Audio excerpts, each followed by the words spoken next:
Share बाजार में F&O कारोबार करने वाले करीब 90% ट्रेडर नुकसान में रहते हैं, उन्हें नुकसान हो रहा है।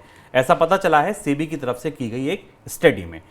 एक बड़ा दिलचस्प आंकड़ा और सामने आया कि इसमें जितने भी लोग नुकसान सह रहे हैं उनमें 84% पुरुष हैं। ऑब्वियसली ट्रेडर्स मेल्स ज़्यादा करते हैं, इसलिए ट्रेडिंग में नुकसान भी उनको ज़्यादा हो रहा है। 75% लोग ऐसे हैं जो 40 साल से कम उम्र के हैं, यानी कि अभी नए नए बाजार में आए थे, युवा पीढ़ी थी और उन्होंने बाजार में सीधे एफ&ओ में हाथ डाल दिया, जहां पे उनको बड़ा नुकसान हो रहा है। ये स्टडी की गई है 2019 से 2020 के बीच जो कारोबार किया गया है उस पर। सर, पहला सवाल तो कि ये स्टडी आपको बाजार की कैसी तस्वीर दिखाती है?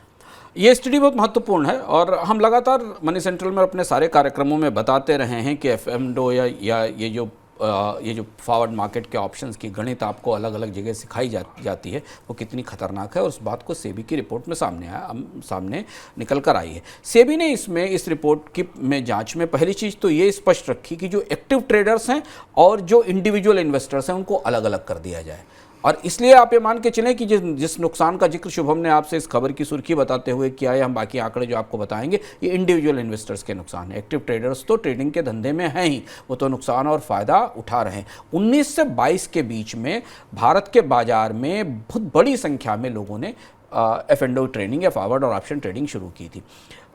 हर 10 में से 9 लोगों को नुकसान हुआ और नुकसान मुनाफे का 15 गुना ज़्यादा है और औसत नुकसान 50,000 रुपये है।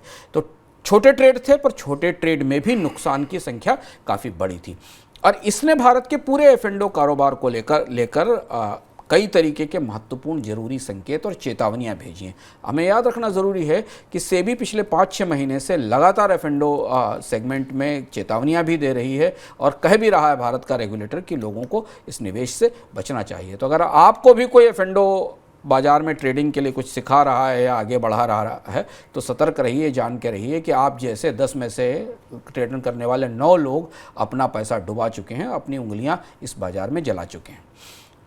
सर, दूसरा बड़ा सवाल कि ये नुकसान किन तरह के लोगों को हुआ, किस तरह के लोगों का हुआ? जो नए थे, पुराने थे, कौन थे ये लोग?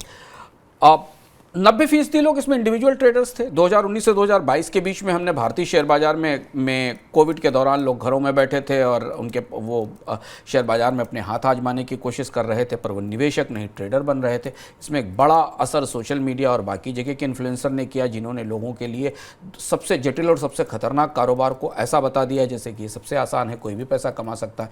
तो ये वही लोग थे जो लोग अचानक इस दौरान बाजार में सक्रिय हुए थे और उन्होंने अपनी थोड़ी बहुत बेसिक जानकारी के आधार पर या किसी के बताने के आधार पर बाजार के सबसे वोलेटाइल, सबसे तेज, सबसे सक्रिय और सबसे जोखिम भरे बाजार में हाथ डालकर अपना नुकसान उठाया था। और अब स्थिति है कि सेबी ने अपनी इस रिपोर्ट में ये भी बताया कि इसमें ज़्यादातर जो लोग हैं वो युवा हैं, जिन लोगों जो युवा और मझोली आयु के लोग हैं जिन्होंने इसमें निवेश किया, यानी वही सारे लोग थे। और सेबी ने इस रिपोर्ट में ये भी कहा 30 से 40 साल की उम्र के लोग इसमें दिखाई दे रहे हैं। हाईएस्ट जो पार्टिसिपेशन है वो 30 से 40 साल की उम्र के लोगों का, यानी ये शुभम आमतौर पर पहली बार के इन्वेस्टर थे, ऐसा लगता है फर्स्ट टाइम इन्वेस्टर थे जिन्होंने बाजार में पैसा लगाया था। 30 से 40 साल की एज के लोग 39% इसमें दिखाई दे रहे हैं।